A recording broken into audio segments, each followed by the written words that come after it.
Podemos começar, pessoal? Podemos. Então, os nossos protagonistas estão aí, né, que todos vocês aí, e o Dr. Raul também, o protagonista mora aí, o Domingos, que vai ler a oração.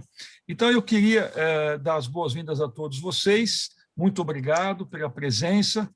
Queria aproveitar esse instante aqui para dizer que as inscrições para concurso a membro titular se encerrarão ao final desse mês. Então, existe o edital, está no site. Hoje mesmo eu mandei para a última vez esse edital. Então, eu peço que aqueles que tiverem interesse em se candidatar, que, por gentileza, o façam o quanto antes. Não deixem para os 44 minutos do segundo tempo. Por favor. Eu queria, então, como de praxe, nós vamos ler a oração da paz, que a nossa academia sempre tem essa rotina há algumas décadas já. Então, eu pedi ao acadêmico Domingos Amanha a gentileza de ler a oração da paz. Em nome do Pai, do Filho e do Espírito Santo. Amém. Oração de São Francisco de Assis. Senhor, fazei de mim um instrumento da vossa paz. Onde houver ódio, que eu leve o amor. Onde houver ofensa, que eu leve o perdão. Onde houver discórdia, que eu leve a união. Onde houver dúvidas, que eu leve a fé. Onde houver erro, que eu leve a verdade. Onde houver desespero, que eu leve a esperança. Onde houver tristeza, que eu leve a alegria. Onde houver trevas, que eu leve a luz.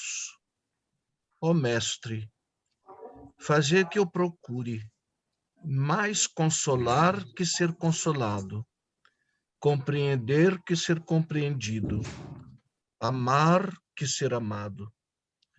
Pois é dando que se recebe, é perdoando que se é perdoado, e é morrendo que se vive para a vida eterna. Amém. Amém. Eu vou, nesse minuto aqui de reflexão que a gente atribuiu aqui, eu vou trazer aqui um capítulo, talvez seja o capítulo talvez mais triste que eu conheça, pelo menos da nossa Academia Cristã de Letras, mas ele serve também como lição, né? E esse capítulo ele está intitulado Dissensão na Academia Cristã de Letras. E a gente vai citar rapidamente ele no sentido de construtivo, tá? Foi realmente o episódio mais assim triste que eu conheci pelo menos um dos mais tristes que eu conheci da academia, se não o mais triste. E ele se deveu realmente um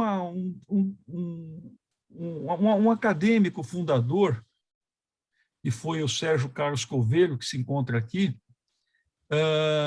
que ele não aceitou a decisão democrática de 99,9% dos membros da ocasião de eleger um grande intelectual, um grande médico, um grande escritor, que foi Eurico Branco Ribeiro, que é esse que está aqui no centro. Isso tudo aconteceu na gestão do Alcindo Brito. Mais uma vez, à baila a figura desse grande presidente que essa entidade teve. O Sérgio Carlos Covelho, assim como o nosso querido Lafayette, foram membros fundadores da academia, e era muito jovem quando fundou a academia. Quando Eurico Branco Ribeiro foi eleito por quase a totalidade dos votos, só não houve o voto do Carlos Covelho, ele não aceitou essa decisão democrática, porque ele achava que o Eurico, por ser de índole espírita, não deveria pertencer a uma academia cristã de letras. Então, o Sérgio ficou indignado com essa decisão e pediu demissão da Academia Cristã de Letras e nunca mais apareceu. Só que, como todos sabemos, a Academia Cristã de Letras, como qualquer entidade, a pessoa não se demite, né? O próprio Rui Barbosa já houvera pedido demissão da Academia Brasileira de Letras, por ter sido até, foi o segundo presidente da Academia Brasileira de Letras, e se desentendeu uma época lá, mas ninguém aceita uma demissão de ninguém. Tanto é que o Sérgio Carlos, os nossos predecessores, jamais aceitaram a demissão dele, mas ele simplesmente nunca mais apareceu na Academia Cristã de Letras. Então, veja aqui algumas palavras do Alcindo Brito. O Alcindo Brito fez um verdadeiro resumo dessa situação e que publicou, até eu vou dedicar isso aqui ao querido Ferrara, que é um grande rotariano.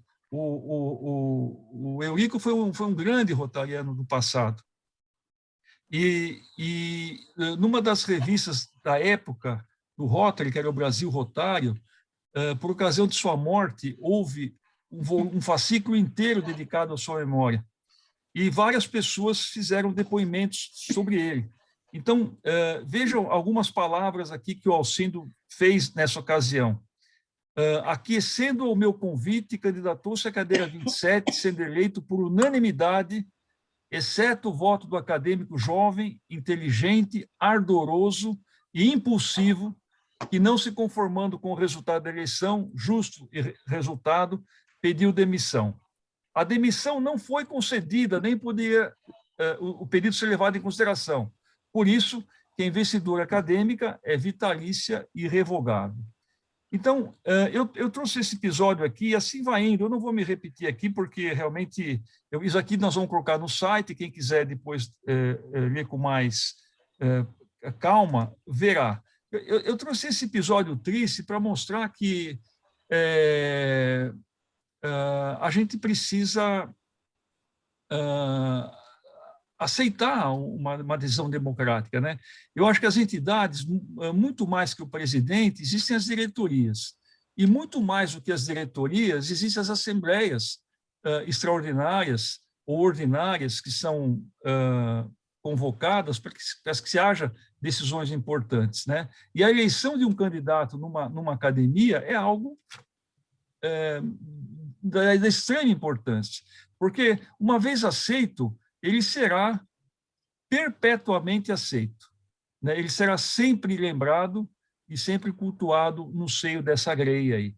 Então, eu também gostaria de terminar essa fala dizendo que o próprio Eurico, além de pertencer à nossa Academia Cristã de Letras, ele foi também membro da venerável Academia Paulista de Letras, né? Ele foi membro também e presidente da antiga Sociedade de Medicina e Cirurgia de São Paulo, e na gestão dele, em 1954, passou-se a chamar Academia de Medicina de São Paulo, que é a mais antiga entidade médica em atividade do Estado de São Paulo.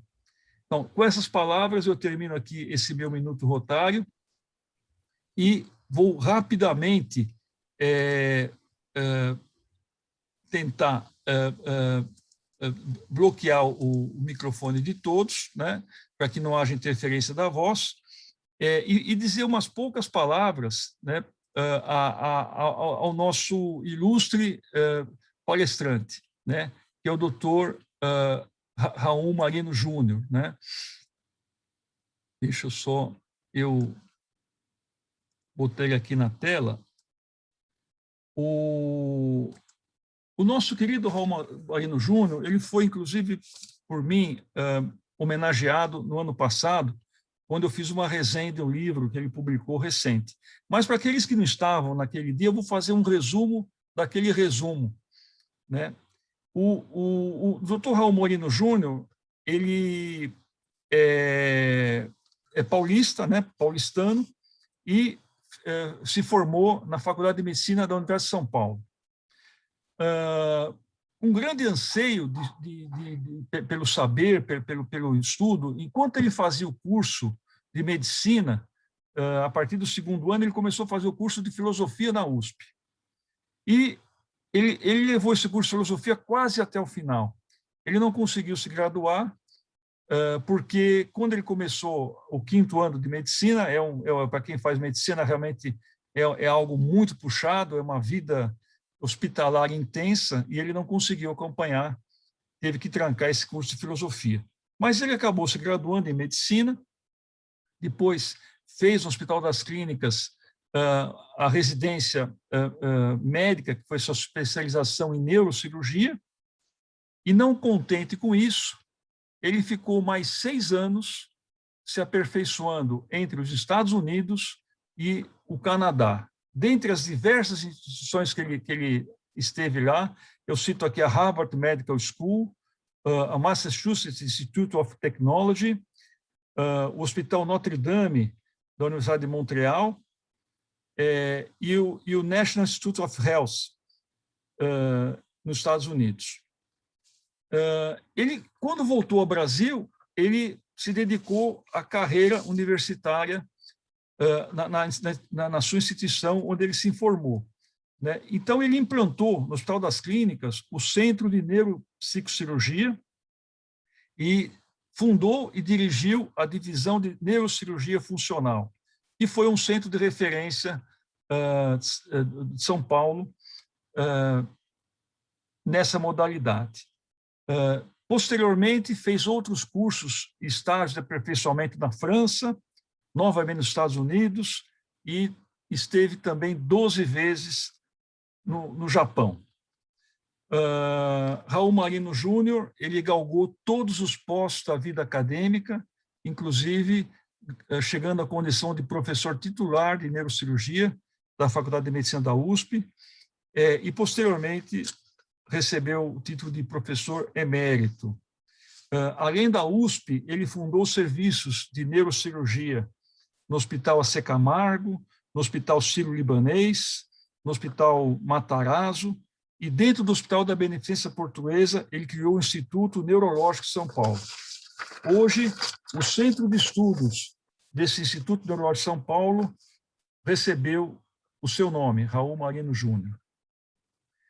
Raul Marino Júnior participou de mais de 400 de congressos nacionais e internacionais,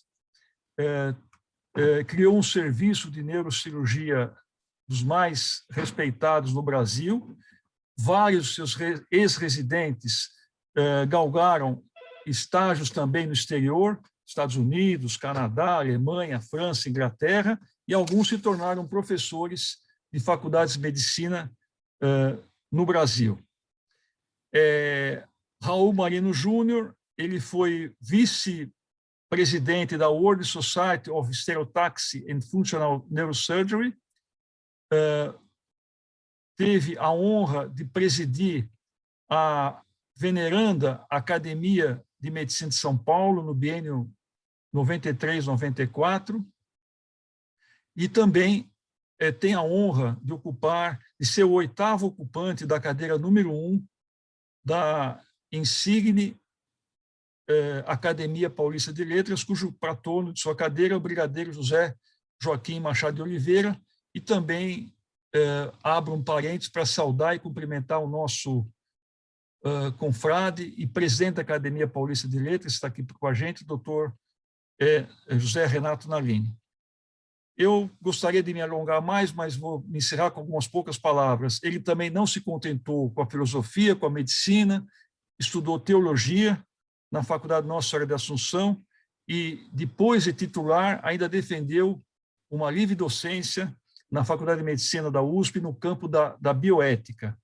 Então, além disso, ele galgou a condição de livre docente em bioética na Faculdade, na Faculdade de Medicina da USP. Então, como poucas pessoas, o Dr. Raul Marino Júnior soube e sabe conciliar conhecimentos científicos, filosóficos e teológicos, além de bioético. Ele escreveu diversos livros, gostaria de citar, inclusive, o motivo da apresentação dele de hoje, que é A Religião do Cérebro, Osler, O Moderno Hipócrates, Em Busca de uma Bioética Global, Fisiologia das Emoções, Ensaio sobre o Amor, Do Eros Carnal ao Amor Sublime, Ágape, e Um Cirurgião sob o Olhar de Deus. Introdução às Ciências do Cérebro, da Mente e do Espírito. O nosso querido Raul Marino Júnior é o quarto ocupante da cadeira número 5 da querida Academia Cristã de Letras, que tem por patrono Vicente de Carvalho. E ele sucede ao querido presidente Adolfo Lemes Giglioli. Então, com essas palavras, eu introduzo o nosso querido palestrante, Dr. Raul Marino Júnior, e vou tentar aqui abrir o microfone dele para que ele possa fazer a sua apresentação.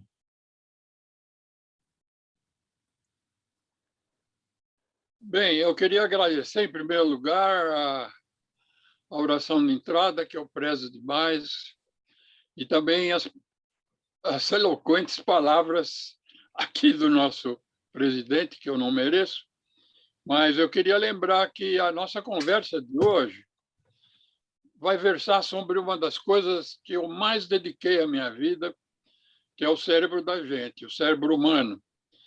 E muito dessas figuras foram tiradas desse livro que eu publiquei há alguns anos, A Religião do Cérebro, que fala sobre a fé humana. E realmente esse livro já se encontra na 6ª ou na 7ª edição.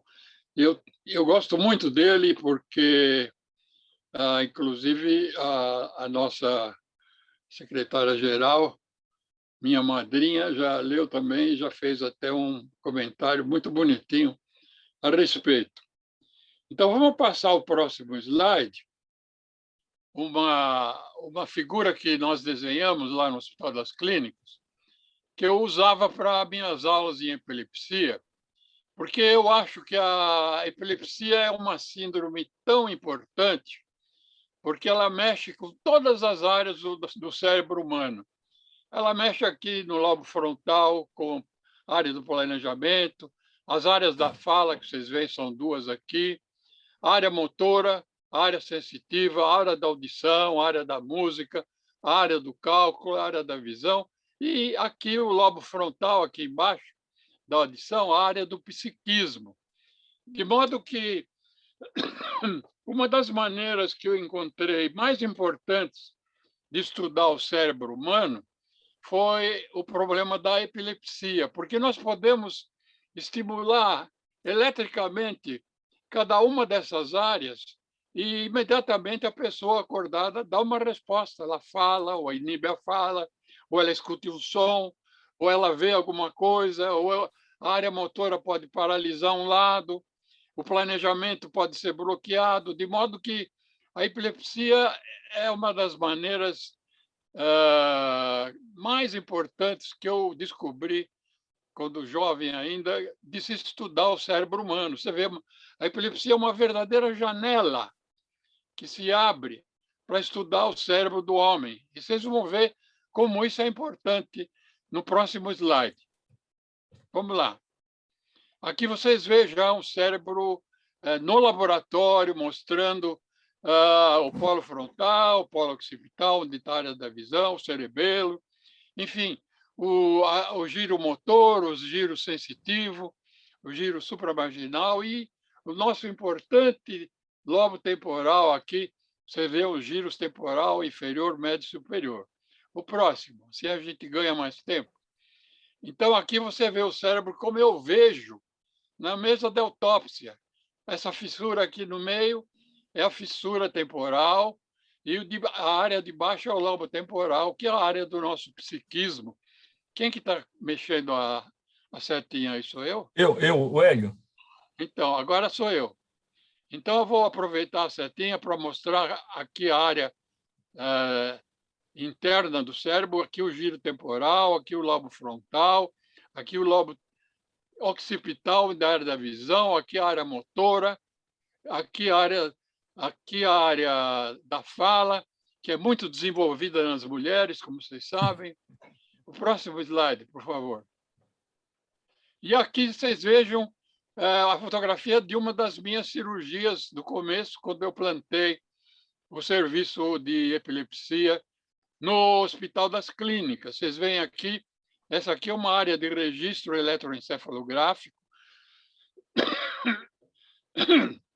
onde eu detecto aqui na superfície do cérebro, vamos ver, esse paciente está acordado, conversando comigo, e aqui, pelo eletroencefalograma, eu sei quais são as áreas que são anormais, onde está o foco epilético. E aqui eu estou estimulando as áreas mais importantes do cérebro, como a área da fala, por exemplo, e a área sensitiva, para ficar longe delas, porque se eu, numa cirurgia, fizer ablação de uma dessas áreas, eu vou provocar uma pessoa com déficit neurológico, sem fala, sem motricidade, uma hemiplegia, etc. O próximo. De modo que aqui o cérebro já está bem exposto. Aqui nós estamos com eletrodos de profundidade no lobo temporal, anterior e posterior, onde tem a amígdala e o hipocampo. E aqui nós estamos estimulando profundamente essas áreas para saber onde está o foco epilético, provocar uma convulsão nesse paciente no eletroencefalograma. Aqui nós vemos áreas motoras e área sensitiva já mapeada, e aqui as áreas marcadas com letra, que são as áreas suspeitas onde o foco epilético se encontra. Essa cirurgia é muito importante. Nós curamos centenas de pessoas com epilepsia fazendo esse tipo de cirurgia, que não existia no Brasil quando nós chegamos aqui. O próximo. Aqui vocês veem a sala onde ela era registrada. Na verdade, são duas salas, onde fica uma equipe aqui por dentro esterilizada, separada por um cristal, e aqui o eletroencefalografista detectando todas as anormalidades que nós vamos detectando durante a estimulação elétrica e durante o registro de profundidade das áreas cerebrais mais profundas. O próximo. Então, é muito importante, nós sabemos que nós temos o cérebro direito e o cérebro esquerdo. Na verdade, nós temos dois cérebros que são unidos por uma ponte muito importante, que é o corpo caloso, que transforma os nossos dois cérebros em um cérebro só. Então, é um cérebro unido pelo corpo caloso. Esse cérebro ele descansa sobre o tronco cerebral, que é o bulbo, a ponte, o mesencéfalo, o diencéfalo e os gânglios da base. E nós temos também um lobo límbico, que veio da nomenclatura francesa, de Paul Broca. Ele disse que essa área é tão importante porque ela descreve um limbo, ou seja, uma borda sobre o tronco cerebral. E ali nós descobrimos mais tarde que ele é o substrato cerebral das tendências, dos desejos, das emoções que nos ligam ao significado do mundo e também a parte espiritual, nosso Criador. Então, como a aula de hoje é sobre emoções, nós vamos falar sobre a fisiologia das emoções. Acima desse cérebro límbico, nós temos o neocórtex, que é o córtex novo. São os lobos frontais e os temporais e suas conexões, porque esse é o cérebro cognitivo, já que nenhum animal inferior, abaixo dos orangotangos, tem esse tipo de cérebro. Esse cérebro é característico dos mamíferos superiores, o homem. Temos também um córtex associativo que faz a análise simbólica e nos fornece a parte consciente do nosso cérebro, a nossa consciência.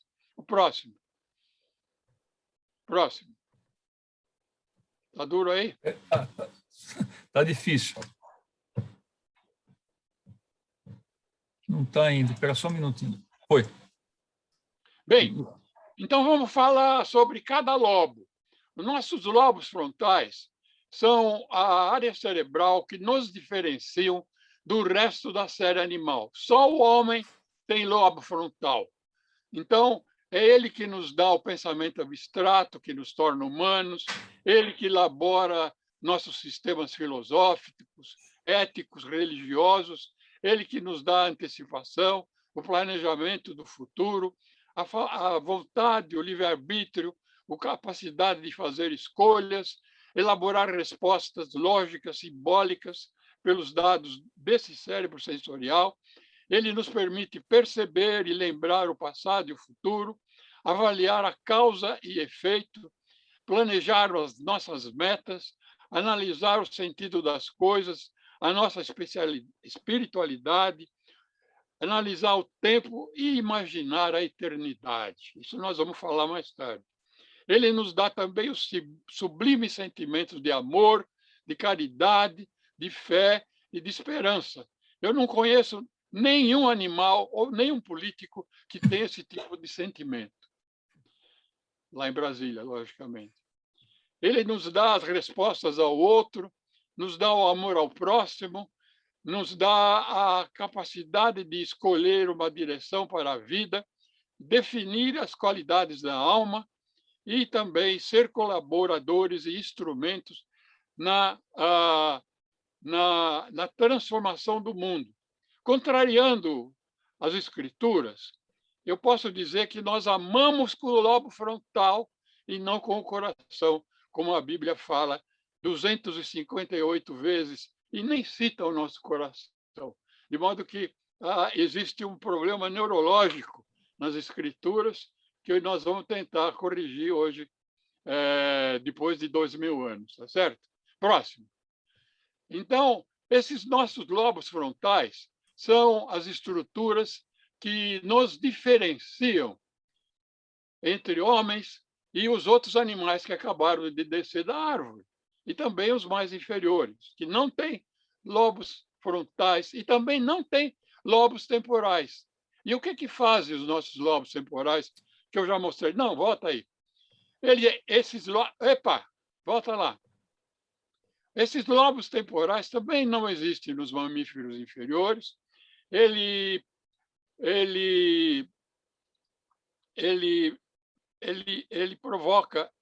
contém a amígdala e o hipocampo, que são as sedes das emoções e da memória. Ele dá a nossa epilepsia límbica, que dá aqueles ataques de ausência e sonambulismo, uma série de outras coisas, e uma série de síndromes psiquiátricas, como as depressões, a esquizofrenia, a violência, a agressividade, as alucinações e os delírios de cunho religioso ou místico, como existe muito lá no chamado Hospital do Juqueri. Próximo slide. Aqui, esse primeiro livro que nós escrevemos é o que dá o título da nossa conversa de hoje. Foi o primeiro livro que eu escrevi depois que eu saí lá do NIH, em que eu estudava esse cérebro nos macacos acordados e também durante as cirurgias de epilepsia. O próximo slide. Estimulando e também. Agora, vocês vejam aqui que, na verdade, além dos dois cérebros, quer dizer, os dois hemisférios que nós temos, na verdade, nós temos 3 cérebros que foram se superpondo durante a nossa evolução animal. Aqui em preto, nós temos o tronco cerebral, que é o cérebro que nós herdamos dos répteis. Na natureza, nada se perde. Nós temos também o nosso cérebro reptiliano, que nos dá os maus instintos, aquelas coisas todas. Depois temos o cérebro dos mamíferos inferiores, que é o cérebro límbico, que está aqui enrajado. A minha coisa aqui não está funcionando. Então, agora está. Então, o cérebro límbico, que nos dá as emoções, que eu já descrevi, e o neocórtex, que é o cérebro dos mamíferos superiores, que é o cérebro que só existe no homem e que nos dá todas as funções cerebrais superiores, psiquiátricas e psicológicas, como eu já mencionei anteriormente. O próximo. Eu não vou ficar muito tempo. E aqui é um exame, um desenho muito feliz que eu consegui fazer lá no nosso hospital, mostrando todo o sistema límbico, mostrando que ele é uma verdadeira rede que está conectada praticamente a todas as estruturas cerebrais e que ele está também ligada ao cérebro olfativo. Porque antigamente todo esse cérebro, infelizmente, na minha primeira aula de neuroanatomia, que durava 6 meses no segundo ano da faculdade, o nosso professor de anatomia disse que o cérebro olfativo, o rinencéfalo, era sem importância, porque nós não éramos animais macrosmáticos, o cheiro não respondia a nada nos seres humanos, e, na verdade, quando eu cheguei lá na Harvard, eu vi que era tudo ao contrário. Vocês veem, por exemplo, se vocês puserem o cérebro de um homem aqui de um lado e o cérebro de um golfinho aqui do lado, eu duvido que alguém saiba a diferença. E o golfinho não tem olfação, mas ele tem um sistema límbico extremamente desenvolvido, por isso que ele tem todas aquelas emoções que nós conhecemos do golfinho, e tem memória, tem hipocampo, tem a iniciativa, tem a amígdala, tem tálamo, tem septo, e tem um corpo caloso enorme que liga os dois hemisférios, igualzinho ao cérebro humano. Algum de nós já deve ter sido golfinho na encarnação passada para ter um cérebro desse, porque a gente não tinha olfação, mas tinha o cérebro límbico. E nós temos o glinencéfalo, que, na verdade, serve para muito pouca coisa aqui nos seres humanos. O próximo. É muito importante no cachorro e no gato. Aqui nós estamos vendo um teste que eu usava muito durante o meu estágio nas comissões de transplante lá do Hospital das Clínicas, mostrando que era desta forma que nós conseguimos os doadores de órgãos. Porque, vejam, se nós tivermos um SPECT, quer dizer, uma imagem radioativa do cérebro humano morto, o crânio está vazio. Vazio. Vazio. Quer dizer, nós podemos usar esse indivíduo como um transplantador, um doador, porque ele não tem cérebro. O cérebro está morto, embora o seu aparelho circulatório, o coração, continue funcionando. Se vocês pegarem agora, mesmo que seja um político, vocês vão ver que o cérebro funciona. Tá certo? Vocês veem que eu estou meio brabo hoje com Brasília, né? E aqui o cérebro está normal, o cérebro está normal e mostra todas as estruturas, enquanto que esse aqui serve para doação e esse aqui jamais. A não ser que seja para doar o cérebro para algum político. Próximo. E aqui nós temos um neurônio, só para mostrar como é que funciona o neurônio. Eu poderia passar a nossa palestra inteira falando só desse neurônio, uma célula cerebral. Tem muito político que tem duas. Aqui eu estou falando de uma só. De modo que vejam uma estrutura que eu quero que vocês lembrem, que eu estou assinalando aqui, chamada microtúbulo. Esses microtúbulos são essas estruturas lineares que tem aqui dentro do neurônio e que, quando nós damos anestesia para uma pessoa, a primeira estrutura que dorme é o microtúbulo. E aí a pessoa perde a consciência. De onde nós podemos deferir que os microtúbulos são a sede da nossa consciência, dentro dos neurônios. Então, vejam a importância de micro-organelas que nós temos dentro do nosso neurônio. Se eu fosse falar de cada uma delas, nós íamos gastar metade do dia hoje, vamos ficar só com os microtúbulos e vai passar para o próximo slide, doutor Hélio. Então, todo ser humano, como eu digo aqui, nós possuímos 3 tipos básicos de conhecimento, segundo São Boaventura, já que nós estamos na academia cristã. Nós possuímos o olho da carne, o olho da mente e o olho da contemplação. O olho da carne, segundo Boaventura, ele nos dá o empirismo da ciência. O olho da mente nos dá o conhecimento racional e lógico. E o olho da contemplação nos dá a gnose, que nós chamamos também dentro do conhecimento espiritual. Quando o olho da contemplação é abandonado, a religião fica só com o da mente, sendo retalhada pela filosofia moderna, como a de Nietzsche, por exemplo, e pelo olho da carne, sendo crucificada pela ciência moderna, que não nos fala nada absolutamente sobre a espiritualidade, que nós vamos abordar dentro de alguns minutos. O próximo, por favor. Então, Vamos falar do primeiro cérebro, o cérebro que nós herdamos dos répteis, das cobras, dos lagartos e etc. O que ela faz? O que o nosso primeiro cérebro primitivo faz? E nós herdamos dos répteis aquele primeiro cérebro que nos dá a autopreservação da vida, os comportamentos sociais e procriativos, a defesa do nosso território, a procura e armazenamento de alimento e de caça, a fuga, o ataque. Aliás, os répteis só têm duas reações emocionais: ou atacam ou fogem, como os políticos. O governo dos instintos herdados dos répteis nos dão a agressividade, a capacidade do assassinato e também uma coisa muito incomum lá em Brasília, que é a maldade, que rege os assuntos morais, os sexuais, as gangues, as seitas agressivas, a violência, a corrupção, o pessoal da Covid nunca viu falar nisso, e a corrupção generalizada. Próximo.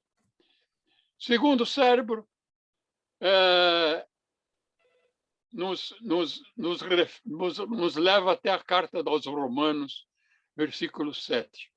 Pois, quando Paulo falava, pois querer o bem está em mim, não porém o efetuá-lo, porque não faço o bem que quero, mas o mal que não quero, esse eu faço.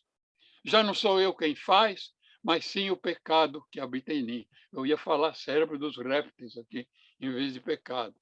Se substituirmos o termo mal por lei do pecado, do cérebro reptiliano, da serpente que manipulou a nossa amiga Eva, nós vamos economizar muitas interpretações e exegeses bíblicas que tão liricamente descrevem a eterna luta do bem contra o mal dentro de nós. O próximo, por favor.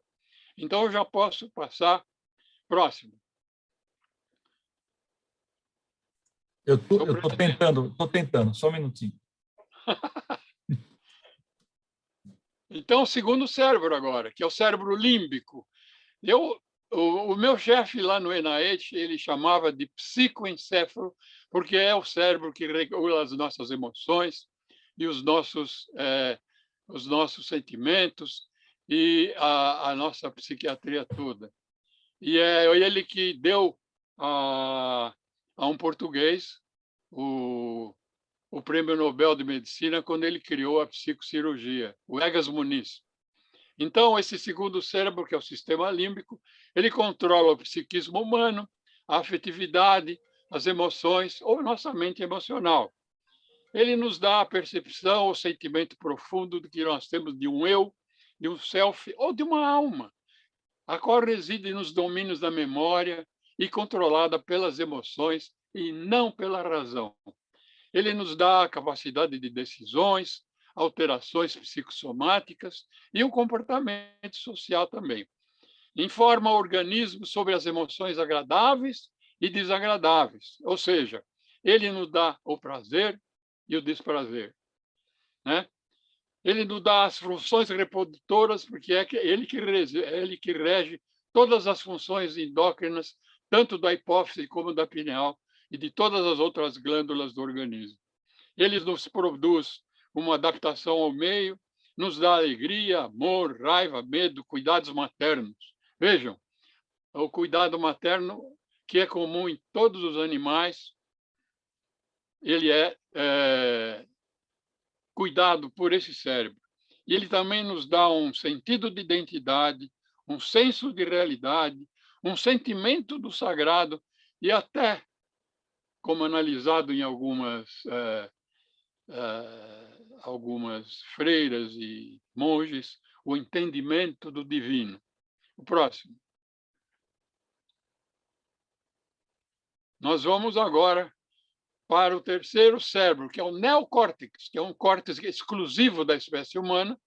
Ele nos dá a fixação da atenção, nos permite a concentração, a meditação, e o lobo parietal posterior superior, a área 7, nos dá a integração de informações somestésicas, auditivas e visuais do mais alto nível, que são oriundas do tálamo.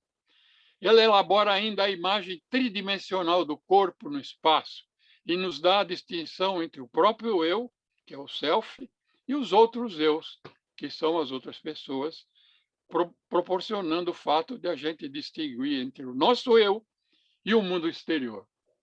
Esse é o nosso cérebro, que é o cérebro mais nobre, que eu diria que nós adquirimos com o nosso lobo pré-frontal. Próximo.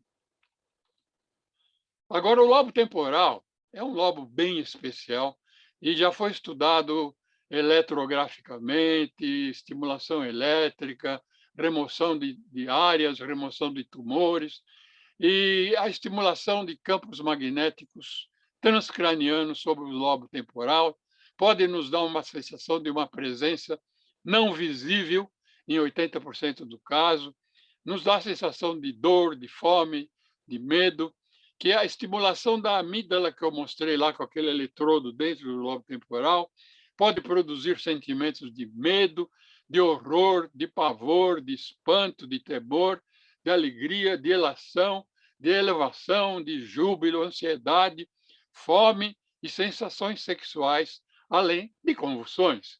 Isso aqui é um tratado, esse lobo é um tratado de neurologia e praticamente todos esses fenômenos podem fazer parte também de psicoses. É o lobo da psicose. E também nos dá a capacidade de conhecer o divino diretamente, sem ajuda externa. Nós não precisamos de intermediário para usar os nossos lobos temporais na exploração do divino. O próximo. Outros estudos mostraram também que alguns autores, esse autor que escreveu esse God in the Brain, ele mostra que o reino dos céus pode ser encontrado no lobo temporal direito, que é o nosso meio biológico de nos comunicarmos com Deus e com a memória universal, já que nós estamos aqui na academia cristã. Ele é um receptor transmissor, em vez de puro armazenador de memória, como é o hipocampo, que é o do lado esquerdo, que ao nível do cérebro decifra o código de experiências de tipo espiritual. Ele seria uma dádiva divina ao homem sob todo o lobo temporal direito para contato com as coisas do espírito. E também nos dá introspecção, intuição, que nós chamamos de sexto sentido, a obtenção... Opa! Volta um. Obtenção de conhecimento que não pode ser adquirido, seja pela observação científica, seja pela razão ou pela experiência, também sobrevivência. Próximo. Tem outros estudos falando sobre as experiências transcendentais, a êxtase, a felicidade, a sensação de beatitude, o arrebatamento. E vejam que as vias neurais e estruturais utilizadas pelo cérebro são as mesmas que modulam os prazeres do sexo, através do sistema límbico, que evoluiu para fazer com que os casais experimentem juntos tanto o amor que os une no clímax sexual, como as poderosas sensações do orgasmo. Aqui eu estou esbarrando com a especialidade do nosso presidente. Não é? Então, obrigado. A neurobiologia das experiências espirituais se origina nos mesmos mecanismos responsáveis pela experiência da voluptuosidade, o que não diminui o significado da espiritualidade, que esta também é uma das funções cerebrais mais sublimes implantadas nos nossos neurônios pelo seu criador. E o cérebro foi criado para que nós relacionemos com nós mesmos e com o mundo que nos rodeia e com a presença de quem o criou, entrando assim em ressonância com as forças que o criaram e também com a teologia que pretende explicar essas forças racionalmente, mas ainda não conseguiu. Próximo slide.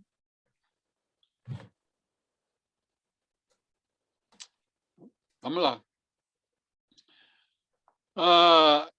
Os campos eletromagnéticos, hoje em dia, podem ser estimulados através do próprio crânio, E esse autor demonstrou a sensação de presença de um ser sensível, protótipo da experiência da divindade, com sensação de vibrações intensas, rotação, estados crepusculares, estar fora do corpo, medo, agressividade, experiências de cunho sexual, e que ele fez em 1.500 estudantes examinados com estímulos elétricos, magnéticos.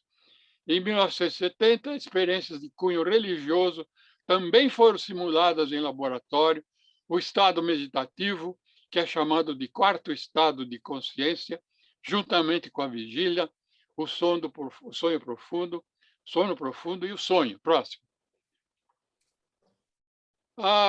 Nós poderíamos listar uma série de funções cerebrais superiores, mas eu escolhi as mais importantes, a primeira das quais, claro, a consciência. A consciência é muito importante. E ainda nós não sabemos de onde que ela vem, se ela nasce no cérebro ou se vem de fora para dentro. A nossa respiração, o nosso pensamento, o nosso intelecto, a nossa linguagem, a nossa memória, o nosso aprendizado, a visão de mais sentidos, as emoções, nossas faculdades mentais, o controle hormonal total, o nosso planejamento, o pensamento abstrato, o cálculo, a filosofia, fazer ciência, fazer teologia, ter uma religião e entrar em contato com a transcendência, como na oração e na meditação. Então, eu poderia dar uma lista muito grande disso aqui, mas vocês veem que todas elas nascem no cérebro e não no coração, como querem as escrituras. Próximo. Então, todos esses fenômenos básicos das nossas faculdades mentais, como a consciência, as emoções, a personalidade, o caráter nos que o tem, a afetividade, os sentimentos religiosos e as experiências transcendentais, deverão primeiro passar por todas essas vias neurais que eu citei, do nosso sistema nervoso, tendo o cérebro como sede, antes de se atualizarem em nossa consciência. Próximo. Eu poderia agora falar um pouquinho só sobre teologia, porque é um assunto que eu gosto muito.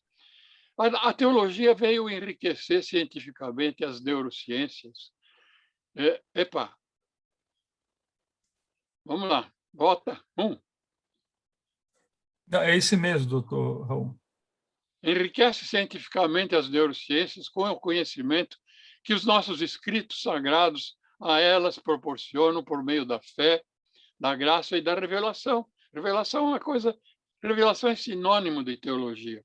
Tendo a fé como resposta intelectual afirmativa à revelação, ou seja, ela é um instrumento de conhecimento da verdade superior à nossa limitada razão ou raciocínio. Só muito poucos humanos conseguiram superar a razão ou raciocínio e visualizar o infinito através da fé. Ela é uma sabedoria revelada pelo Espírito e não pela razão, como está escrito em 1 Coríntios 2. Isso aqui é polêmico, mas eu prefiro depois explicar o resto. Próximo. Aqui vamos falar então sobre o Coríntios 2. Para que a vossa fé não se apoie na sabedoria dos homens, mas no poder de Deus, que é oculto em mistério, que Deus nos revelou pelo seu Espírito. O homem natural não compreende as coisas do Espírito de Deus, pois lhe parecem loucura, e não pode entendê-las, pois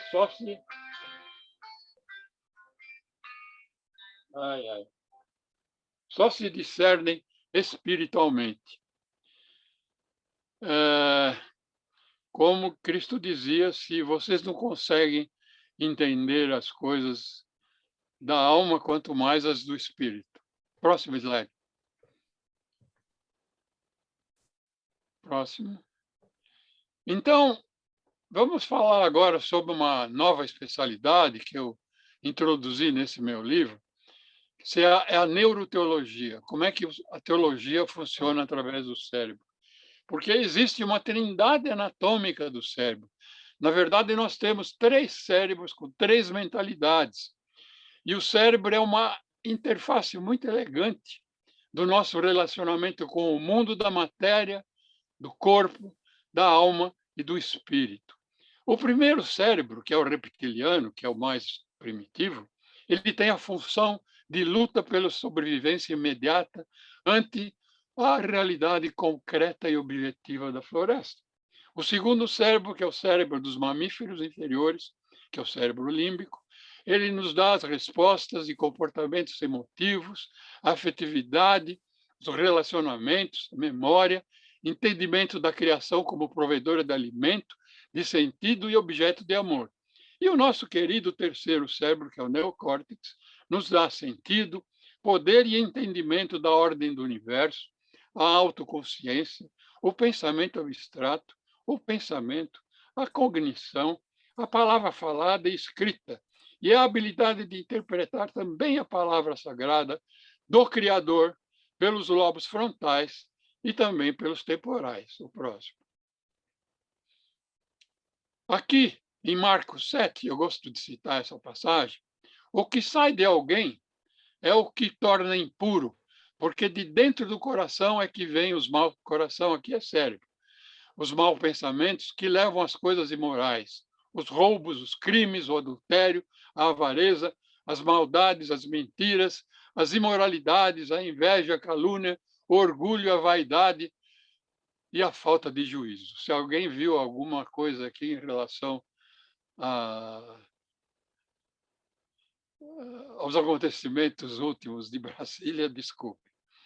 A palavra coração aparece 958 vezes na Bíblia, entre o Antigo e o Novo Testamento, enquanto a palavra cérebro é totalmente inexistente nas Escrituras. Segundo estas, o coração seria a sede do Espírito Divino, equivalendo ao lado sagrado do homem interior, sua própria alma, em contraste com o homem físico ou animal, e que distingue o famoso gênios da moral, os gênios do espírito, em contraste com os gênios da matemática, os gênios da física e da biofísica. Próximo. E aqui, se nós fôssemos seguir os 958 passagens da Escritura, o cérebro estaria localizado nessa localização onde eu pus esse coração aqui, que, na verdade, está no hemitórax esquerdo, não é, colegas?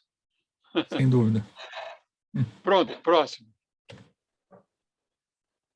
Existe uma especialidade que, assim que existem os cientistas políticos, existe também o cientista da religião, cultivando uma teologia da trindade do homem, que constitui a nossa trindade, o corpo, a alma e o espírito. Vamos ver aqui em Tessalonicenses 5, que diz o seguinte: o mesmo Deus da paz que vos santifique em tudo, e o vosso espírito, alma e corpo sejam conservados íntegros e irrepreensíveis na vinda de nosso Senhor Jesus Cristo. E aqui em Hebreus 4, porque a palavra de Deus é viva e eficaz e mais cortante do que qualquer espada de 2 gumes e penetra até o ponto de dividir alma e espírito, juntas e medulas, e apta para discernir os pensamentos e os propósitos do coração. Próximo.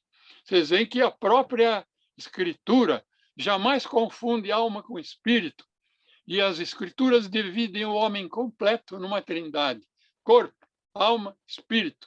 O espírito como psicologia bíblica, que vem completar nossa psicologia convencional.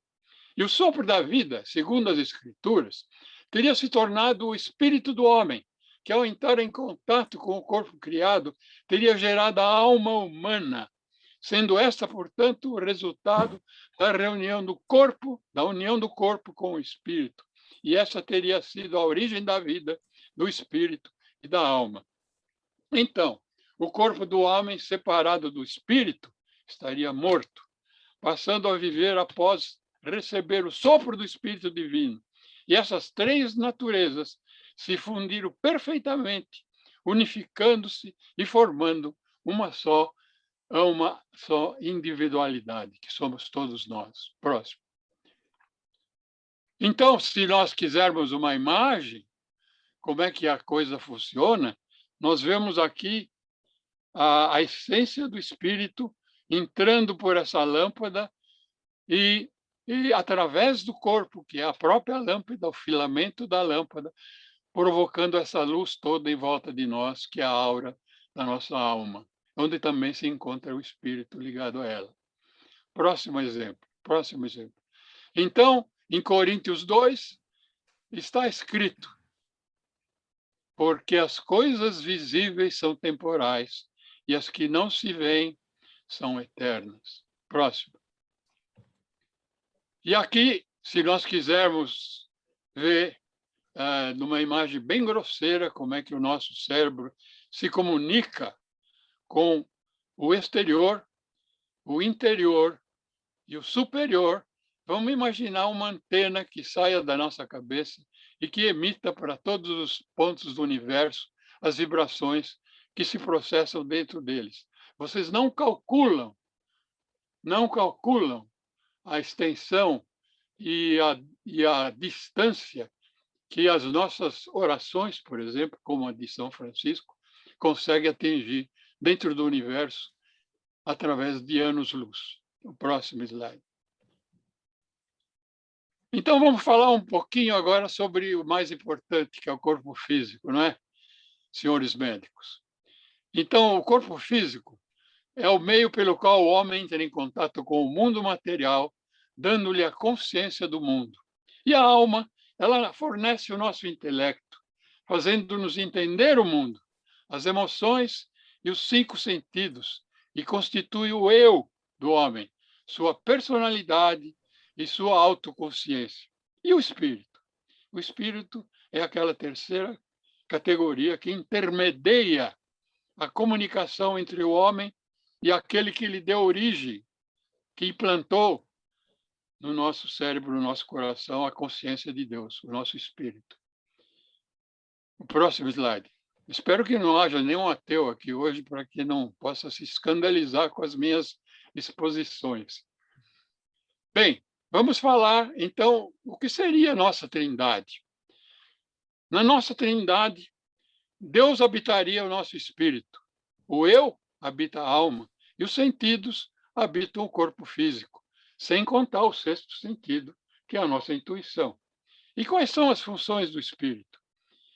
As funções do espírito, que são bem difíceis de explicar, são a consciência do discernimento entre o certo e o errado, a intuição ou sensibilidade espiritual e a comunhão, que leva à adoração e ao culto da nossa divindade.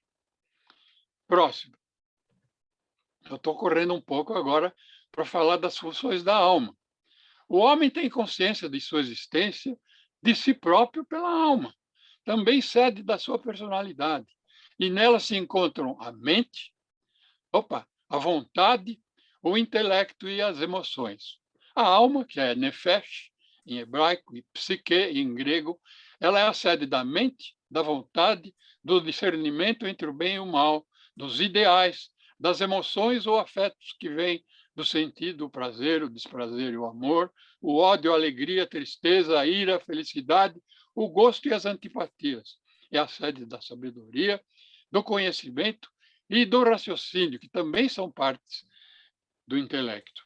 A alma também é a sede da vida do homem, que é o bios, que nasce da manifestação da alma unida ao corpo e do verdadeiro eu, que entende as coisas criadas. Ao sair do corpo, seu instrumento, este morre e se separa da vida, pois o homem sem alma e sem espírito não vive. Próximo. Bem, voltando aos Romanos, que Paulo diz: porque não faço o bem que quero, mas o mal que não quero, esse faço. Claro que isso vem lá do cérebro reptiliano. Ser alma é diferente de ser espiritual. O espírito deve comandar a alma e o corpo. E a Bíblia diz que a alma é que peca e provoca a queda do homem, quando a vontade aceita a tentação. A alma de inclinações terrenas faz o homem pensar que a razão e o intelecto são capazes de tudo. Os famosos filósofos, achando que o seu cérebro animal é capaz de compreender tudo, leva-o a teorias próprias e também ao erro. Sem as leis dos mandamentos e a direção do espírito, o intelecto passa a confundir o certo com o errado.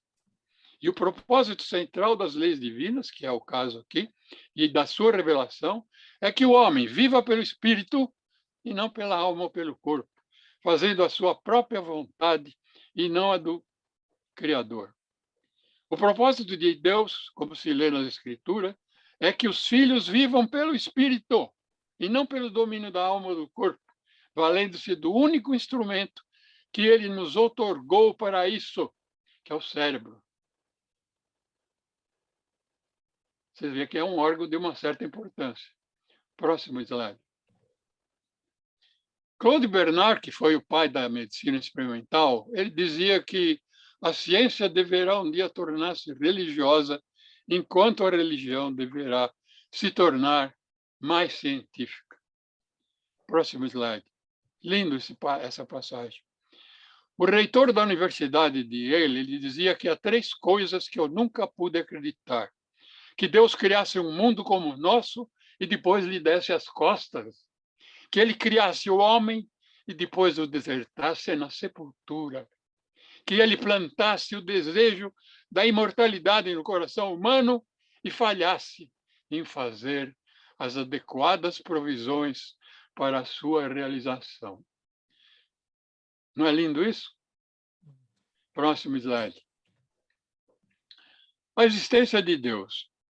O Tagore, que você sabe, aquele famoso poeta hindu, ele dizia que a revelação do infinito no finito é o motivo de toda a criação. E ela se processa no cérebro. As escrituras não se preocupam em fazer nenhuma demonstração racional da existência de Deus, porque nenhum ateu ainda provou que ele não existe e nenhum teólogo ainda provou que ele existe.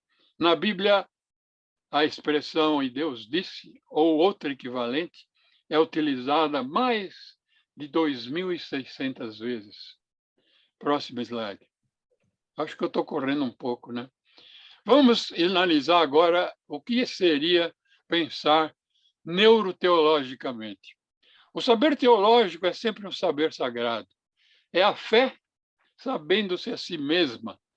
É o desdobramento teórico da Bíblia. Todo o nosso conhecimento é apenas uma gota no oceano do que teremos ainda por conhecer, embora uma simples gota de orvalho, que seria o nosso cérebro, possa refletir o céu inteiro. Esquecemos que somos finitos e que o infinito jamais caberá em nossa caixa de ossos craniana. O cérebro nos torna humanos como antena que capta através da crença e da religião as vibrações e orientações do infinito, por meio das quais Deus está realizando sua sublime vontade em nós, moldando-nos segundo a sua imagem. Próximo. Aqui nós vemos a primeira intervenção neuroteológica, quando Cristo cura o epilético, naquela famosa passagem de Mateus e de outras passagens. Imediatamente, as convulsões foram expulsas desse pobre ser humano, sem qualquer cirurgia. Próximo slide. Em Mateus 17, vocês vejam esse quadro famoso que eu mostrei quando eu fiz a minha defesa no concurso de professor titular, em que eu disse assim, aqui vocês veem a parte de cima, o Cristo quando ele ascendeu, e aqui o epilético tendo a crise aqui embaixo, no plano inferior. Entende? E o pai dizendo o seguinte, Senhor, tem piedade do meu filho que é epilético e sofre muito.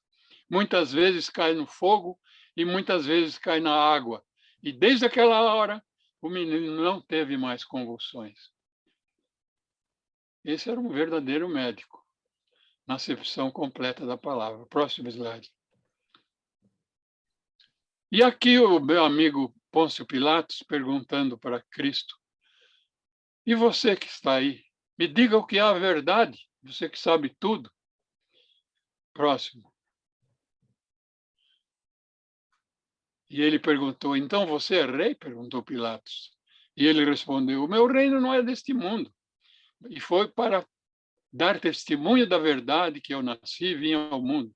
E todo aquele que crê na verdade ouve a minha voz. É aí que o romano perguntou: o que é a verdade? Perguntou Pilatos. Mas Jesus narra, respondeu: sabe por quê? Porque ele era a verdade, ele mesmo. E o Pilatos nunca ficou sabendo disso. Próximo. A verdade. A verdade é que nós não somos o nosso corpo, não somos a nossa mente, nós somos o nosso espírito. Essa é a grande verdade. Você precisa conhecer o seu espírito, pois sem conhecê-lo, você não pode saber a verdade. Você não pode conhecer o sentido da sua vida até que esteja conectado ao poder que a criou. Próximo. E é isso. Eu espero que eu tenha sido feliz na minha apresentação, senhor presidente. Raul, muito obrigado mesmo por esse banho de anatomia, banho de fisiologia, de neurofisiologia, neuroteologia, neurofilosofia. Muito obrigado mesmo. A sua apresentação foi muito rica, particularmente para nós aqui que temos uma formação biológica, digamos assim, né?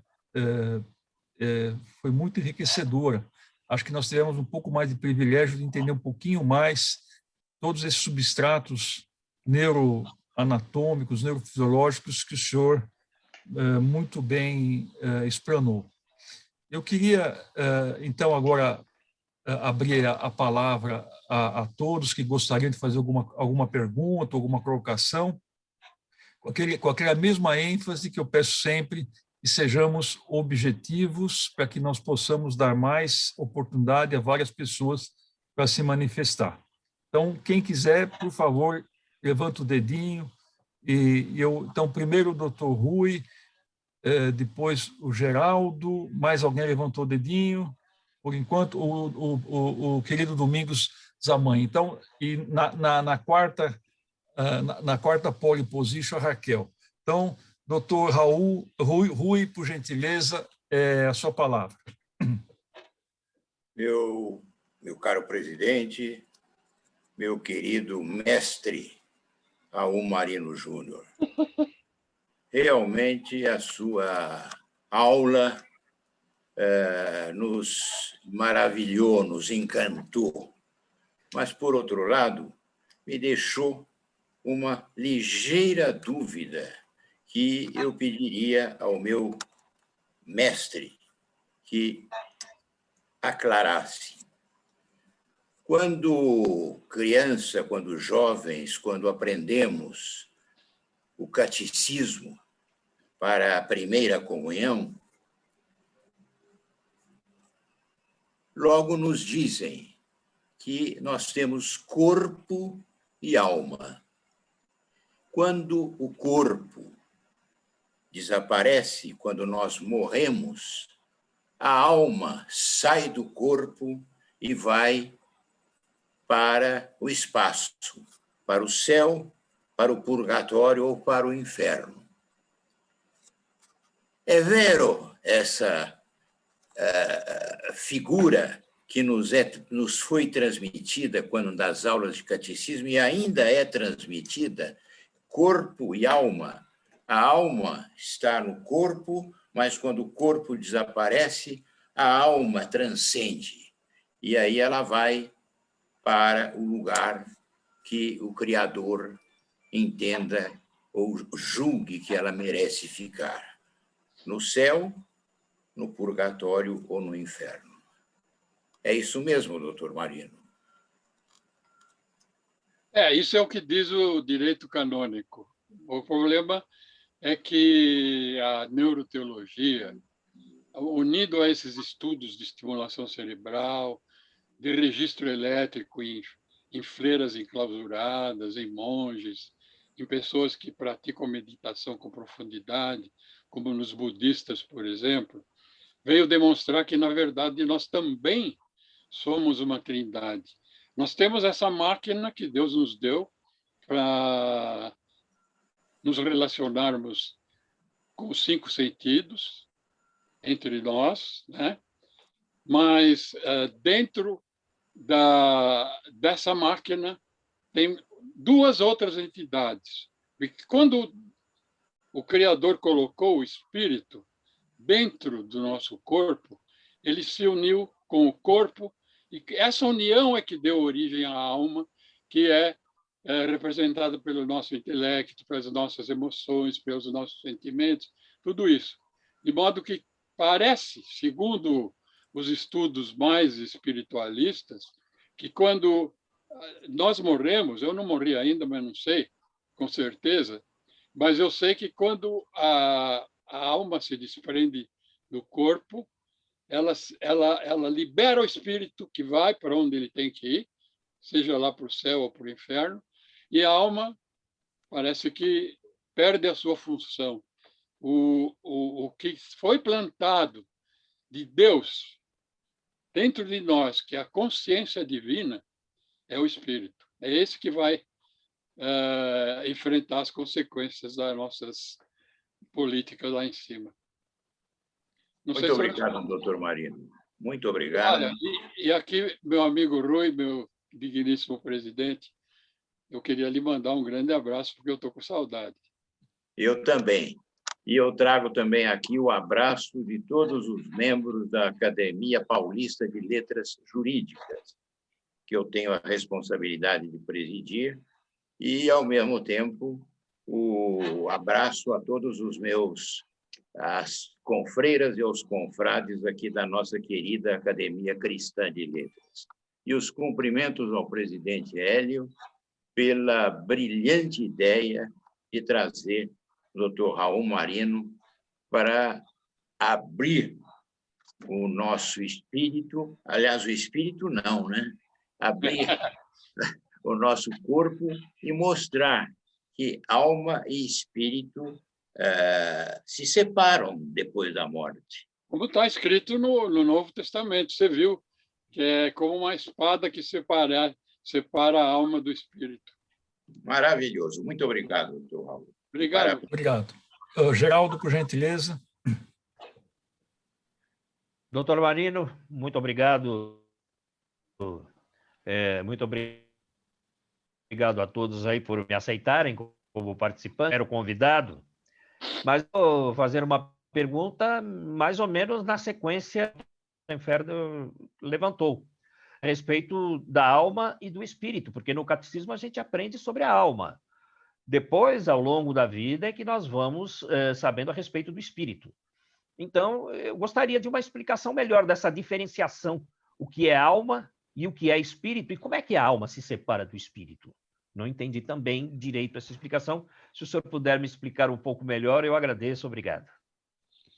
Olha, como eu expliquei para o meu ex-presidente, eu também nunca morri, não sei como é que ela separa, mas parece que é o que acontece, porque hoje em dia, se você tiver curiosidade em explorar a internet, principalmente na região lá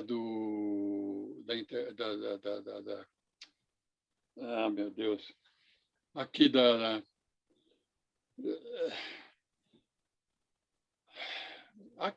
como é que chama aquela parte dos quadradinhos que aparece lá no... Bom, existem milhares... No Google, justamente, mas o outro Google, como é que chama? Bom, lá... Wikipédia. Não, também não. Mas eu já vou lembrar. Então, lá você deve ter pelo menos milhares. Eu tenho seguido isso para e passo, milhares de experiências fora do corpo, milhares de experiências de pessoas que morreram, tiveram parada cardíaca. Eu tenho um monte de livros sobre isso. Existe uma sociedade mundial agora para estudar as experiências de quase morte, de pessoas que foram e voltaram e que relataram esses fatos, que não podiam ser relatados antes de 1971, por uma simples razão. O respirador automático foi só inventado em 71, na Suécia. Então, quando parava o coração, pá, tchau, acabava mesmo. E hoje em dia, com essas ressuscitações que nós temos neurológicas, em que nós conseguimos os doadores com morte cerebral, nós temos relatos fantásticos de pessoas que tiveram essas experiências, que voltou, o coração foi massageado, voltaram a pessoas que passaram semanas em coma.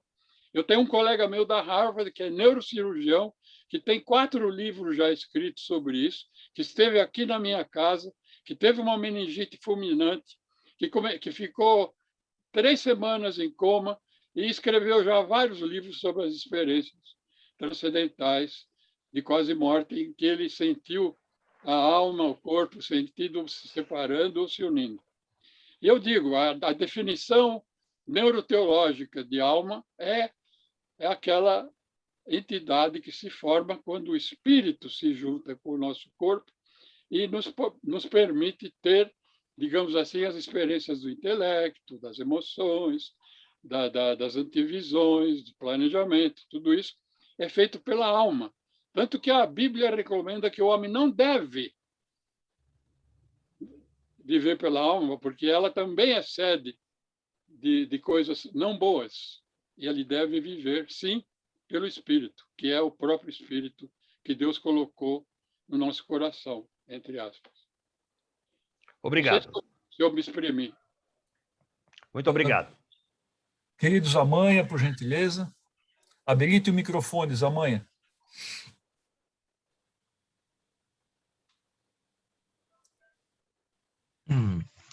Doutor Marino, é a segunda vez que eu ouço o senhor expor essas ideias e cada vez eu passo dias ou semanas refletindo sobre cada frase que o senhor pronunciou, né? Nós temos aí um conteúdo para meses de reflexão. Não é à toa que o seu livro, A Religião do Cérebro, é adotado na bibliografia oficial do curso de Ciências da Religião da Universidade Católica, da PUC de São Paulo. Quer dizer, praticamente todos os alunos que fazem o mestrado, o doutorado em Ciência da Religião são incentivados a ler este livro. Livro, aliás, que eu também aconselho aos meus alunos, sugiro, empresto, incentivo eles a procurarem na estante virtual, etc. Eu teria muitas perguntas para fazer ao senhor. Eu queria fazer só uma pergunta e uma sugestão. A primeira é a seguinte: o senhor falou dessas 3 camadas do cérebro, que naturalmente devem ser fruto de milhões e milhões de anos de evolução. Me impressiona muito o fato de sabermos que nós temos uma espécie de base, que é este cérebro reptilíneo, né?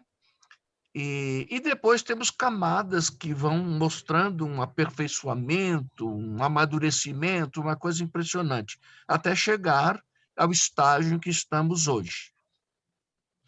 Eu queria saber se, por vários motivos, inclusive por acidentes, é possível que uma dessas camadas se sobreponha às outras. Eu exageraria dizendo o seguinte: a tal ponto que alguém pode ter hoje um cérebro em que essa dimensão reptilínea sobressaia no seu comportamento, não é? nas suas emoções, né? E a sugestão é a seguinte: se, quando o senhor tiver ocasião de nos brindar novamente com exposições, ou quando tivermos reuniões presenciais e pudermos conversar com o senhor, se o senhor não poderia valorizar um pouco mais o papel da graça de Deus nessa transformação do ser humano, né? Como que ele age, não extrinsecamente, mas intrinsecamente, de dentro para fora, e faz com que o ser humano possa transcender essas dimensões da materialidade pura à espiritualidade, à transcendência. Quer dizer, isso para nós cristãos é fruto da fé, que é um dom de Deus. Se é um dom de Deus, nós não podemos adquiri-la, não podemos comprá-la no supermercado. Mas, então, esse problema da sobreposição e, quem sabe, até da determinação de uma desses extratos cerebrais sobre outros. Muito obrigado. Noite maravilhosa. Importantíssima a sua pergunta. Fiquei emocionado, porque eu tenho uma explicação para tudo isso, sim. Olha, no primeiro slide eu mostrei um cérebro tendo uma epilepsia. Porque a epilepsia são focos elétricos que podem se instalar em qualquer parte do cérebro. No cérebro reptiliano, no cérebro temporal, no cérebro frontal, no cérebro parietal. Então, existem tantos tipos de epilepsias quantas são as áreas cerebrais. Você pode ter uma epilepsia motora, uma epilepsia sensitiva, uma epilepsia visual, uma epilepsia auditiva, uma epilepsia psíquica, uma crise de agressividade do lobo temporal. Enfim, você pode ter qualquer coisa a partir das epilepsias. Se você tiver uma crise que se desencadeia no cérebro reptiliano, onde está toda a agressividade do homem, nós vamos ter um criminoso em série. Se você destruir a área frontal mesial do cérebro direito, com muitos indivíduos que estão lá no corredor da morte, tem uma bala, tem um ferimento de guerra, tem um tumor nessa área, na área mesial frontal do cérebro direito, e eles estão lá no corredor da morte. Por quê? Porque eles eram criminosos em série, porque essas lesões destruíram a área da moral, destruíram a área da ética, que é nessa localização. De modo que a neurologia, hoje em dia, está sendo uma ciência quase exata. E quando você me pergunta da graça, eu fico todo arrepiado. Quando eu lembro de Hebreus 11:1. 11:1. O que é? Qual é a definição de fé? Fé é aquilo pelo que nós esperamos e que esperamos receber. E a graça é a mesma coisa. Ela é uma graça. Ela é um desdobramento da nossa fé. E a fé, segundo a neuroteologia e segundo a própria teologia, ela é um instrumento de conhecimento muito mais importante do que a razão, do que o raciocínio, do que a matemática, do que tudo isso, porque poucos homens, tipo Tomás de Aquino e tipo Santo Agostinho, muito poucos homens, ou Jesus mesmo, conseguiram enxergar além do raciocínio e enxergar o universo através da fé. E a fé, no caso do cristianismo, é o único instrumento de conhecimento que nós temos do divino. É a fé. Sem fé, não é possível agradar a Deus. Não está escrito isso? É impossível agradar a Deus. Então, ele nos deu esse instrumento de conhecimento que pouca gente recebe, porque nós perdemos a fé durante a nossa vida com o pecado, com as más ações, sendo políticos em Brasília, etc, etc. Nós perdemos a nossa fé. E a nossa fé também é uma graça. E é uma graça dada a muitos poucos. Se você pegar um Francisco de Assis aqui, se você pegar um Jesus Cristo ali, se você pegar um Paulo ali, que foi o maior dos apóstolos, ele recebeu um negócio chamado graça, que é muito além ainda da fé, porque é um presente direto que ele recebeu da eternidade e que lhe dá uma ideia, agora, cerebral, do que é a eternidade, porque muita gente nem imagina que pode existir uma coisa, uma entidade ou um estado de espírito chamado eternidade. Por quê? Porque ele não foi agraciado com essa propriedade, com essa dádiva divina de conhecer o que pode vir depois, o que ele pode merecer ou desmerecer. Entende? Porque se ele não tiver fé, que é o maior instrumento de conhecimento que o homem pode receber, não sei de onde que vem. Eu sei que ela dizer, eu sei que de onde vem, mas se você pedir, peça e receberás, bata e a porta se abrirá, né? Procure e acharás.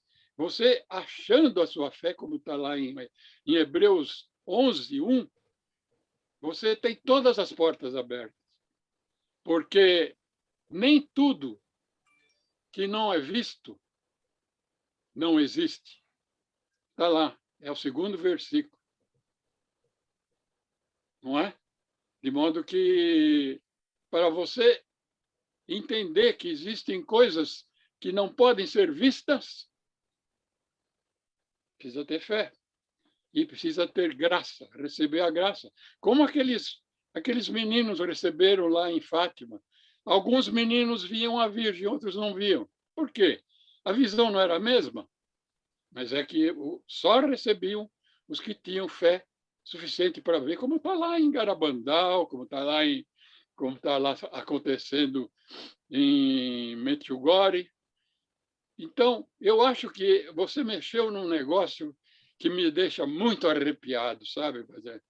Eu acho que essa é o cúmulo, é o pináculo da teologia. É o problema da graça, é o problema da fé e é o problema das propriedades do espírito humano, que foi galardoado a nós, alguns seres humanos. Você não vai conseguir nunca explicar a um ateu o que é fé, o que é espírito. Ele não vai acreditar. Não é o problema dele. Você não acha? Esse é o problema. Olha, eu estou profundamente emocionado com as suas respostas e deixo mais uma sugestão para o senhor. O senhor escreveu um livro chamado O Cérebro Japonês, né? E o senhor dialoga tão bem entre a ciência e a teologia, passando pela filosofia, etc., que eu acho que nós deveríamos ter o direito de esperar do Senhor um livro sobre o cérebro da Virgem Maria. Por quê? Porque não sendo ela preservada do pecado, que tem uma função desagregadora, não é possível que o cérebro dela seja exatamente igual ao nosso. Alguma coisa deve ter de diferente. Diferente aqui, não para nos inferiorizar, mas, enfim, lanço a ideia, quem sabe nos próximos anos vamos ter um livro sobre o cérebro da Virgem Maria. Muito obrigado. Posso completar seu pensamento? Posso completar seu pensamento? O senhor deve ter o seu notebook, não tem? O senhor está agora na frente de um computador, não está? Sim. Você acha que a internet está aí dentro? Do seu computador, do seu notebook? Não, o É notebook capaz é de um tirar a hardware, internet aí de dentro é do um seu computador eletrodoméstico. e olhar nela? Então, agora, você não vai querer que o cérebro da Virgem Maria tenha internet lá dentro. Então, veja você, o problema é o seguinte, o cérebro é apenas um notebook. A nossa consciência, a nossa espiritualidade vem de fora, ela é uma manifestação gratuita, como você chamou de graça, é uma graça que o nosso cérebro serve apenas de retransmissor.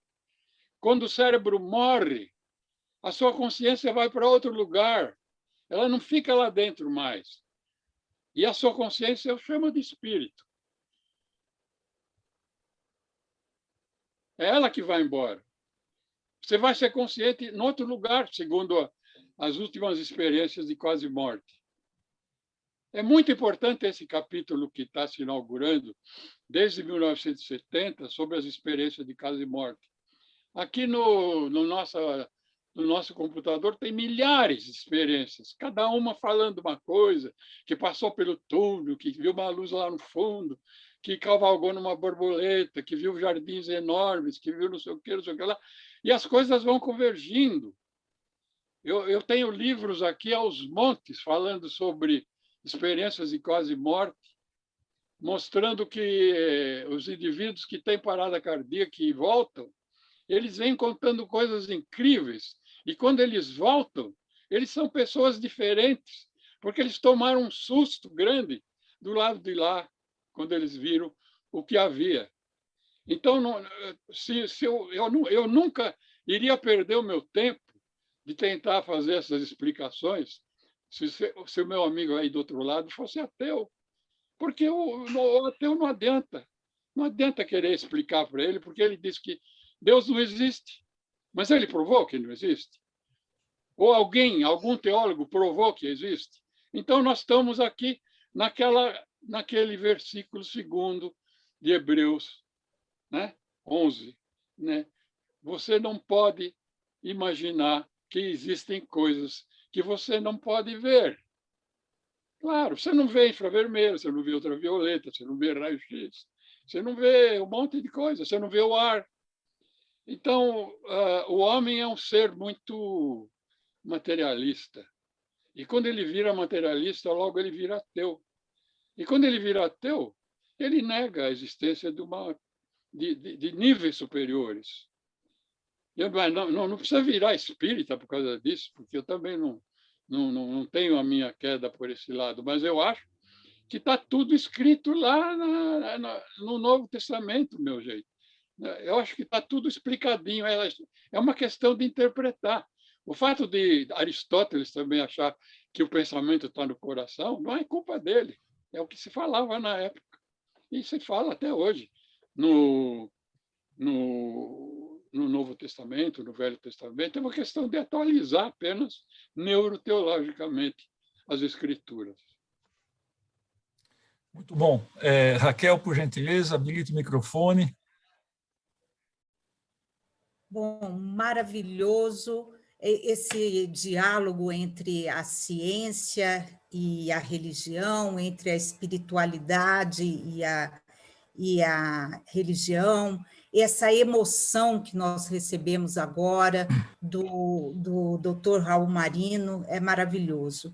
E assim, voltando a esse ponto fundamental da trindade, do corpo, da alma, do espírito, o corpo matéria, o corpo bios, a alma, que é a mente no cérebro, é a zoe, é o ego, e o espírito, que é o ponto em que somos realmente eternos, imortais. E aí eu me lembrei de obras da literatura, como, por exemplo, Fausto, de Goethe, que o demônio Mefístoles ele quer a alma do Fausto.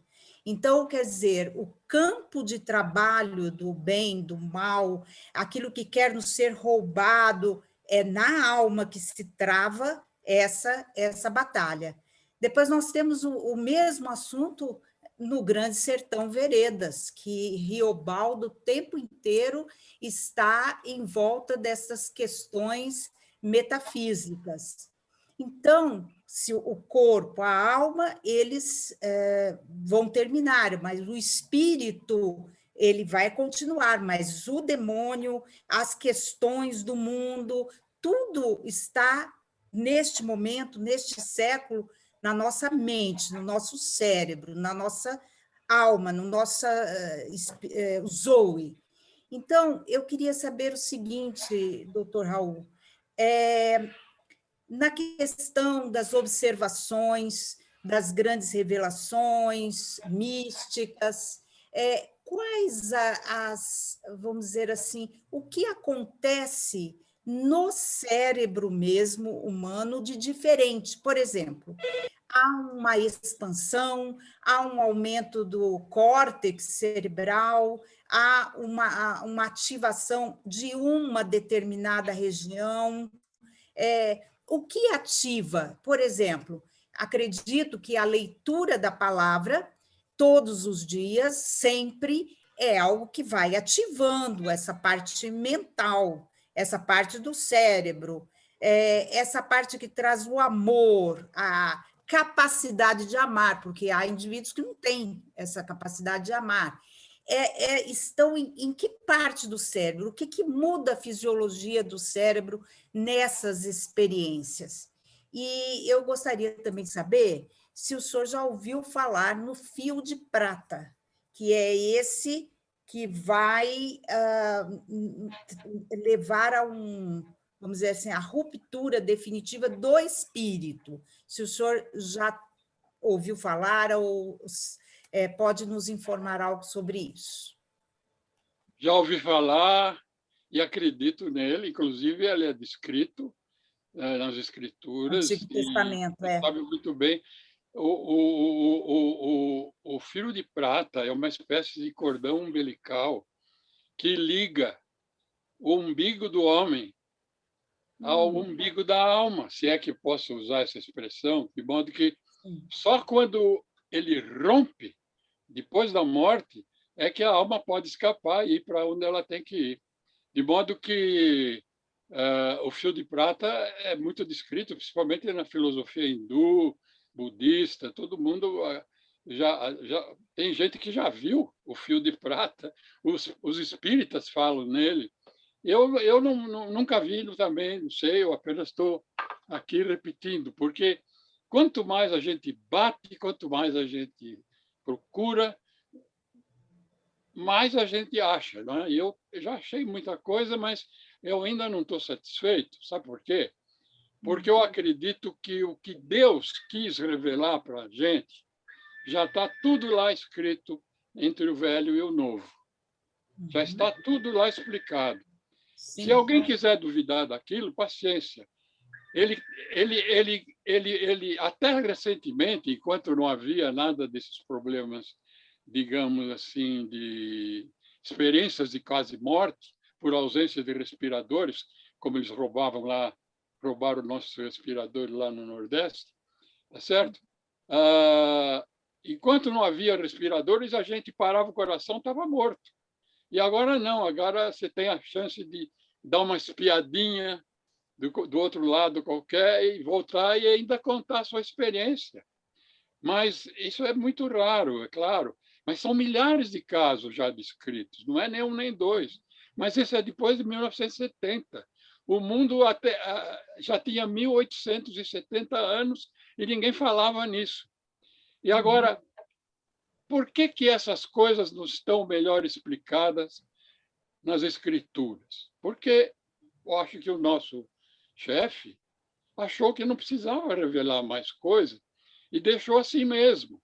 Para a gente agora, através do que o meu colega que falou chamou de graça, ou chamou de fé, a gente tem que se descobrir sozinho, através da meditação, através da oração, através da contemplação, e descobrir essas coisas todas. Porque se eu pegar um amigo meu ateu aqui e tentar explicar o que está escrito pormenorizadamente na Escritura, seria a mesma coisa que eu tentar explicar a consciência ou como é que funciona a internet para uma formiga, entendeu? Ela não vai entender nada, não vai entender nada do que é a internet. E como nós não entendemos nada do que se passa depois que o cordão umbilical prateado se rompe. Eu gostaria muito de saber, mas infelizmente eu não fui agraciado ainda com essa nova teologia, mas pelo jeito tem gente que sabe. Eu acho que Cristo sabia muito bem o que estava acontecendo do lado de lá. Então, eu sou discípulo dele. A quem eu vou seguir, meu Deus? A quem? Quem? Muito Talvez uma obrigado. nova... Muito obrigada, doutor Raul. Muito obrigado. Alguém mais gostaria de usar a palavra? A Thaís e depois o Pesa, por favor. Vamos ser objetivos que aí nós vamos terminar, por favor, tá? Já estamos com quase 2 horas de reunião. Eu estou Vamos lá, cansado. Thaís. Boa tarde a todos. É uma singela homenagem poética ao nosso estimado palestrante, Dr. Raul Marino Júnior. Parabéns pela excelente exposição. Um verdadeiro bálsamo para o cérebro e para o coração. Primoroso cada ensinamento e cada ilustração. Entre outros, aprendemos sobre a fé humana, o cérebro, o olho da carne, da mente, da contemplação. Gratidão pela estupenda e belíssima lição. Por fim, eu desejo que o senhor e todos que estejam presentes tenham um dia lindo, leve e feliz. Um abraço poético da Thaís. Parabéns, Obrigado, Thaís. Obrigado. Obrigado. Pesa, com você a palavra, por favor. Muito, nossa, foi uma coisa muito profunda, mas a hora que o Dr. Raul falou sobre a fé, nossa, eu fiquei muito emocionado. E eu gostaria de também fazer uma homenagem muito humilde com um soneto, Dr. Raul Marino, se me permite, soneto chamado A Fé. Posso? Claro, Pode. claro. A fé. A alma esperançosa sempre anseia, pelos caminhos suaves da verdade, de livrar-se do mal que a rodeia para poder chegar à eternidade. E quando a insegurança a visita, trazendo em seu poder o vil assédio, do mal com sua proposta esquisita, ela implora ao Criador pelo remédio da fé, que é o sentimento que acontece quando um coração se põe em prece e acredita em coisas que não vê, e sente possuir o que se espera da sã realidade que supera o pensamento do homem que não crê. Muito bom. Bonito, hein, compadre? Muito bom. Obrigado. O Pesa é um grande poeta. Bom, eu queria agradecer muitíssimo ao Dr. Raul Marino Júnior, acho que fomos todos unânimes, foi mais uma tarde em levo que a nossa querida Academia Cristã de Letras teve, e eu queria, logo acabando essa reunião, eu vou fazer chegar a ele virtualmente esse mimo aqui, esse certificado de apresentação. Obviamente que ele já tem números, né? Isso aqui é mais para registrar a efeméride dele aqui, nessa noite aqui. E eu também queria, para terminar, deixar um convite para vocês todos, né? E na próxima reunião, nós teremos aqui a apresentação, deixa um pouquinho o slide. Deixa eu ver se eu acho aqui.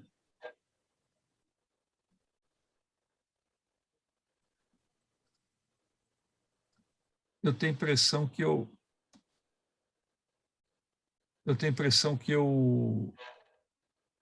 devo ter fechado aqui. o slide. Mas, de qualquer maneira, eu vou falar assim para vocês, na próxima reunião, que vai ser em agosto, nós teremos a apresentação do nosso confrade Arruda, né, que ele também é cantor, e ele vai escolher um tema que se chama-se 3 Vidas. Então, muito provavelmente, ele vai discorrer sobre 3 pessoas que para ele foram importantes, e vai ser também, com certeza, uma tertúlia assim, muito íntima, muito personalizada, e convido a todos que estejam presentes. Então, em nome de todos, aqui eu vou citar 2 nomes aqui que eu não havia citado anteriormente, doutora Amorim, 3 nomes, a querida Gertrudes, médica da Sobrames, o querido Carlos Haddad, que está em todas. Muito grato, em nome de todos vocês, eu agradeço muitíssimo a presença nessa tertúlia aqui. Realmente foi uma tarde que vai deixar um gostinho de quero mais aí para nós. E se o doutor Raul Marino Júnior aceitar o desafio, que quiçá no próximo ano ele ainda possa fazer uma apresentação sobre o cérebro japonês, como o Domingos Amanha sugeriu aí. Então, muito grato pela presença, que Deus abençoe e que tenha uma boa semana e um bom mês aí pela frente, tá bom? Muito grato mesmo.